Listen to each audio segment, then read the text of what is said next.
उत्तर प्रदेश का 2022 विधानसभा चुनाव नजदीक है और ऐसे में अब सभी राजनीतिक पार्टियां जनता के बीच जाकर जनाधार जुटाने की कोशिशों में लगी हुई हैं। वहीं अगर बात करें जनता की, तो जनता भी लगातार अब अपनी मांगों को लेकर विपक्षी पार्टियों के पास जा रही है। ऐसे में व्यापारी वर्ग आगे आया है, जिसने 14 सूत्रीय मांगों का एक खुला मांग पत्र सरकार के सामने और अन्य राजनीतिक दलों के सामने पेश किया है और कहा यह जा रहा है कि जो इस मांग पत्र में मांगे हैं, जो भी राजनीतिक दल इन मांगों को अपने घोषणा पत्र में शामिल करेगा, व्यापारी समाज उसी का साथ देगा, क्योंकि इस बार आने वाला जो चुनाव है उसमें व्यापारी वर्ग कह रहा है कि वो खिलाड़ी के रूप में, किंग मेकर के रूप में भूमिका निभाएगा। हमारे साथ आदर्श व्यापार मंडल के पदाधिकारी हैं, उनसे बात करेंगे।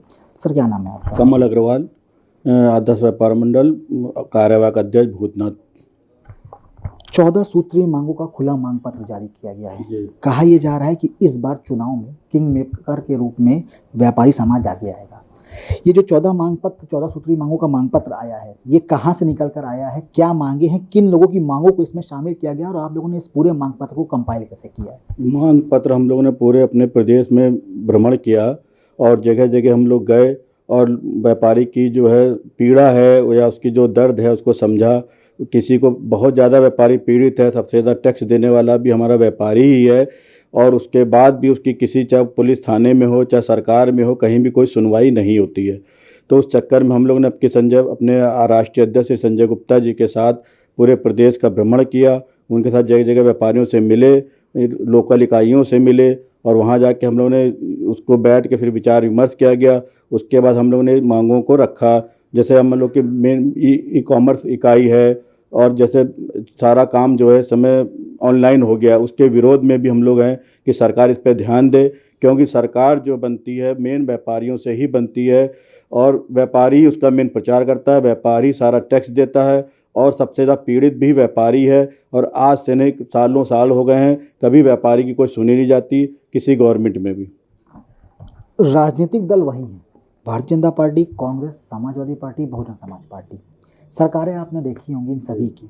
अब जो आपने मांग पत्र जारी किया है, क्या लगता है कि जब ये मांग पत्र घोषणा पत्र में शामिल होगा तो क्या आप लोगों को इसका फायदा मिलेगा? जी बिल्कुल मिलेगा।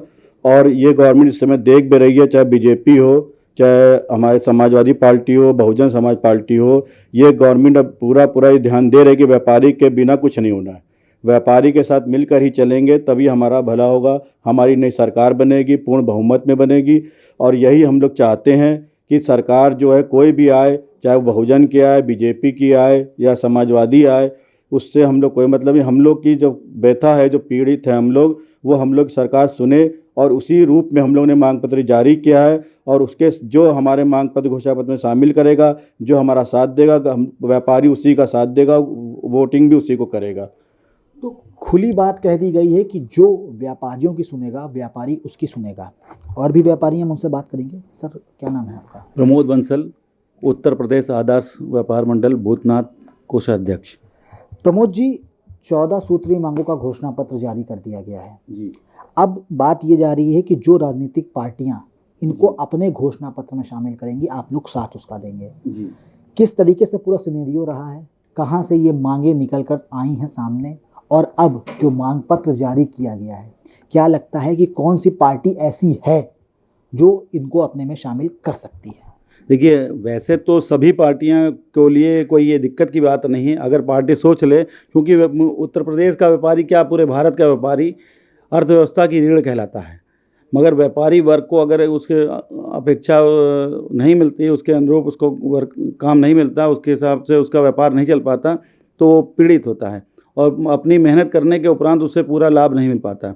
हम प्रत्येक सरकार, चाहे कोई भी किसी भी उसकी सरकार आए, चाहे वो बीजेपी की हो, समाजवादी पार्टी की हो, बसपा की हो या अन्य किसी दल की सरकार हो, हमें किसी सरकार से कोई दिक्कत नहीं है।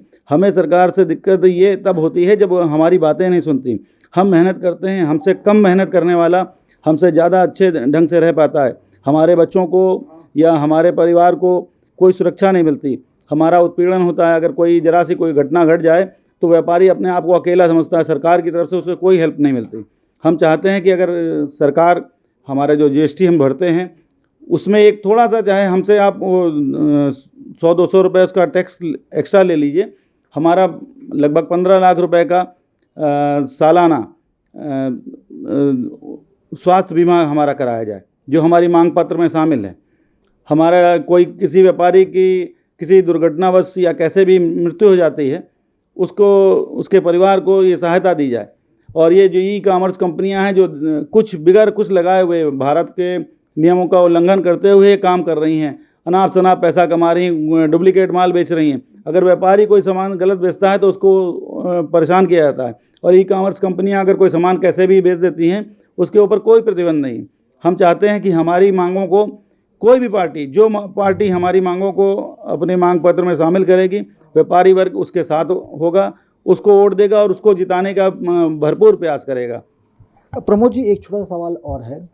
जब कोरोना आया तो लॉकडाउन लगाया गया, उस वक्त देश के प्रधानमंत्री नरेंद्र मोदी ने एक मूल मंत्र दिया था कि आत्मनिर्भर भारत और वोकल फॉर लोकल।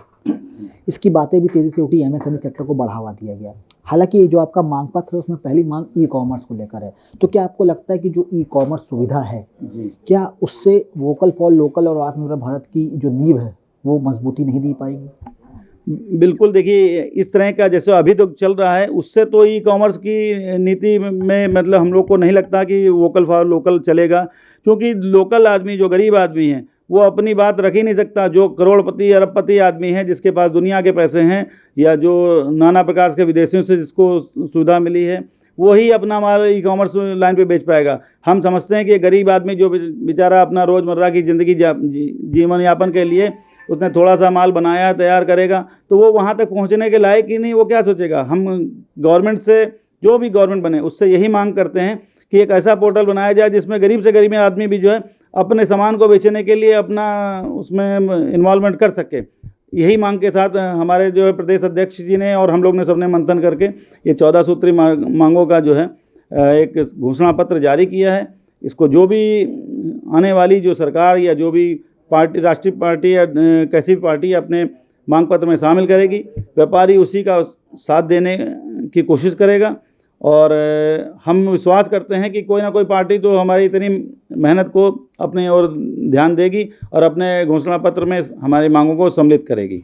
तो बिल्कुल इस बार कहना लाजमी होगा कि जो 2022 विधानसभा चुनाव होगा उसमें व्यापारी वर्ग एक महत्वपूर्ण भूमिका निभाएगा, क्योंकि साफ तौर पर आदर्श व्यापार मंडल का ये कहना है कि जो भी इस मांग पत्र को अपने घोषणा पत्र में शामिल करेगा, जो तमाम उत्तर प्रदेश के व्यापारी हैं वो पूरी ताकत के साथ उसकी सरकार बनाएंगे और उस पार्टी को बहुमत के साथ उत्तर प्रदेश की कमान सौंपेंगे। अब देखने वाली बात यह होगी कि आखिर 2022 विधानसभा चुनाव में इन व्यापारी वर्ग की कौन सुनता है, और जब भी किसी भी पार्टी की सरकार बनती है तो आखिर इस व्यापारी वर्ग की झोली में क्या कुछ आता है। वीडियो जर्नलिस्ट बाबूलाल के साथ अभिषेक पांडे, डेली इंसाइडर, लखनऊ।